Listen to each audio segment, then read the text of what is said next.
మహాభారతం ఆది పర్వము తృతీయాశ్వాసము. తరువాత ఆ కథకుడు ఉగ్రశ్రవసుడు సౌనకాది మహామునులను చూచి ఇలా చెప్పసాగాడు.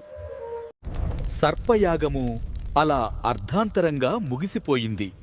జనమేజయుడు యాగానికి విచ్చేసిన తృత్విక్కులకు బ్రాహ్మణులకు దక్షిణలు సంభావనలు ఇచ్చి సత్కరించాడు. ఆ యాగానికి వచ్చిన వ్యాసమహామునిని వైశంపాయనాది ఆయన శిష్యులను భక్తితో పూజించాడు. ఉగ్రశ్రవసుడు మహామునుల సమక్షంలో ఈ గాథను వినిపించెను.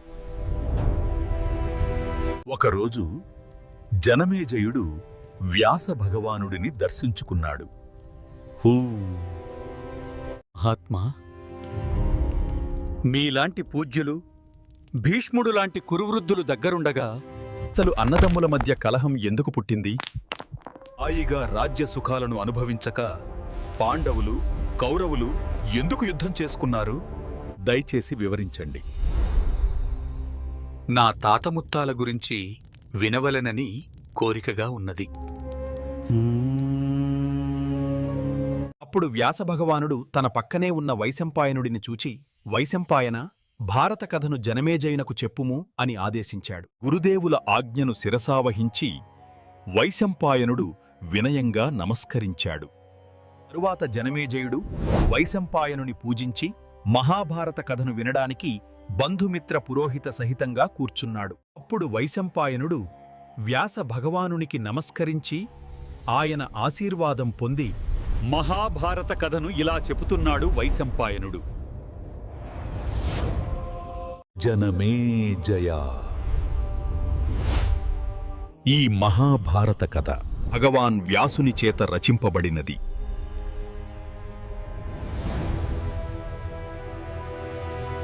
జనమేజయ, ఈ కథ యుగాల గాథ. ధర్మం, యుద్ధం, మానవగాథల సమాహారం వారిదో మహాభారతం. ఆ రోజుల్లో చేది దేశాన్ని వసువు అనే రాజు పరిపాలిస్తుండేవాడు. ఒకరోజు ఆ రాజు అడవికి వేటకు వెళ్ళాడు. అక్కడ ప్రశాంతంగా తపస్సు చేసుకుంటున్న మహామునులను చూచాడు. వెంటనే వసువు కూడా అక్కడే కూర్చుని తపస్సు చేయడం మొదలుపెట్టాడు. ఇది చూచి ఇంద్రుడు ఆయన దగ్గరకు వచ్చాడు.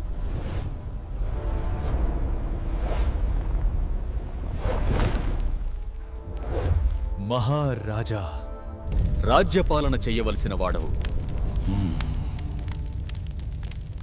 ఈ తపస్సేమిటి? నాతో స్నేహం చెయ్యి.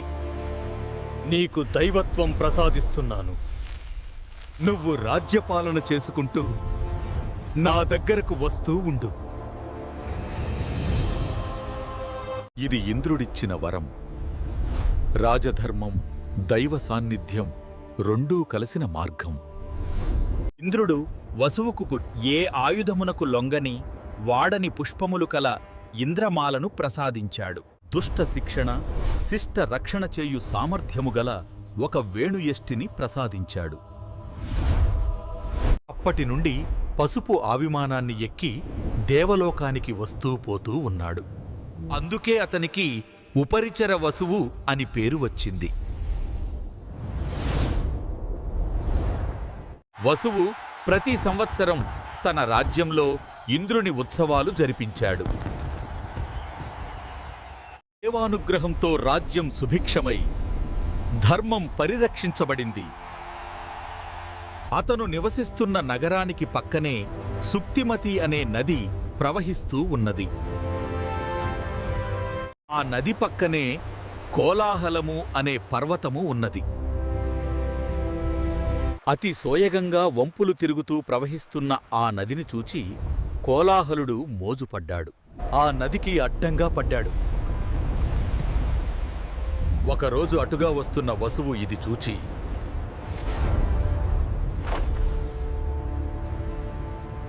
తన బలంతో ఆ పర్వతాన్ని పైకి లేపాడు.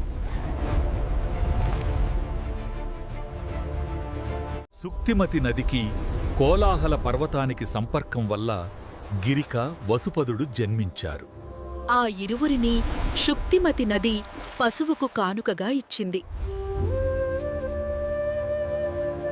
పశువు సంతోషించి గిరికను వివాహమాడాడు. వసుపదుడిని తన రాజ్యానికి సేనాపతిగా నియమించాడు. ఒకరోజు వసువు వేటకు వెళ్ళాడు.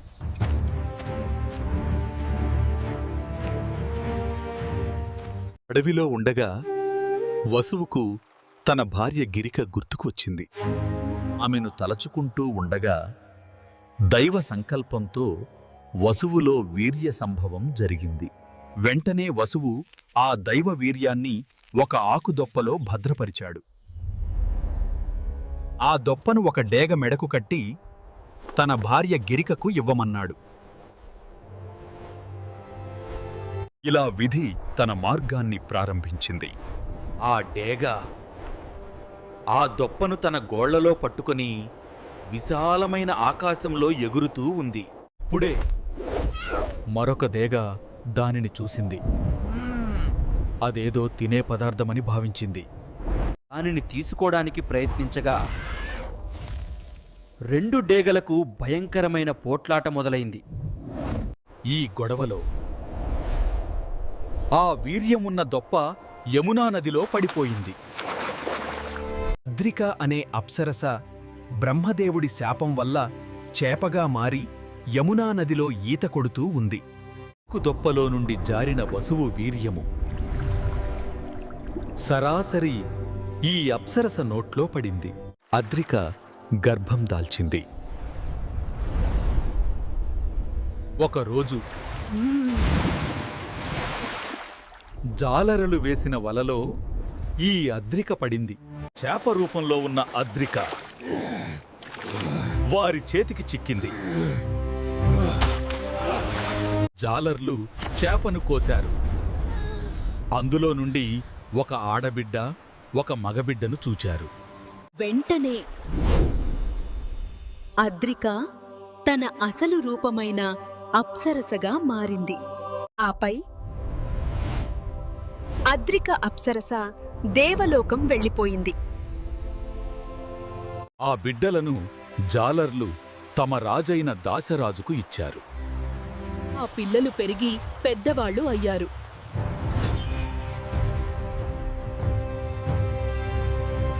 మగబిడ్డ మత్స్యదేశానికి రాజయ్యాడు. ఆడపిల్ల మత్స్యగంధి అనే పేరుతో దాసరాజు ఇంటిలో పెరుగుతూ ఉంది. తండ్రి లేనప్పుడు యమునా నదిలో పడవ నడుపుతూ ఉంది. ఒకరోజు వశిష్ఠ మహాముని మనుమడు శక్తి మహాముని కుమారుడు అయిన పరాశర మహాముని యమునా నదిని దాటడానికి వచ్చాడు. పడవలో ఉన్న మత్స్యగంధిని చూచాడు. ఆమెను మోహించాడు. తనతో సంపర్కం జరపవలసిందిగా కోరాడు.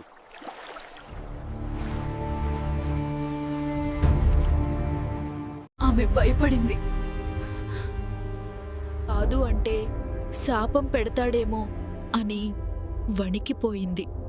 ఆత్మ, నేను కన్యను, జాలరి పుత్రికను, ఒల్లంతా చాపల వాసన, మీరు తట్టుకోలేరు. నేను నా కన్యాత్వమును పోగొట్టుకొనినా మరల నా తండ్రి ముఖము ఎలా చూడగలను? బాలా, నీవు జాలరి పుత్రికవు కావు, వసురాజు వీర్యమునకు జన్మించిన దానవు. నీ కన్యాత్వము చెడకుండా నీతో సంగమించెదను. తన మహిమతో ఆమె ఒల్లంతా 1 యోజన దూరం సుగంధాలు వెదజల్లేట్టు చేశాడు. అప్పటి నుండి ఆమె యోజన గంధి అయింది. మహాత్మా, ఇది పట్టపగలు, మనం సంపర్కం జరిపితే అందరూ చూస్తారు అని మరో సాకు చెప్పి తప్పించుకోబోయింది.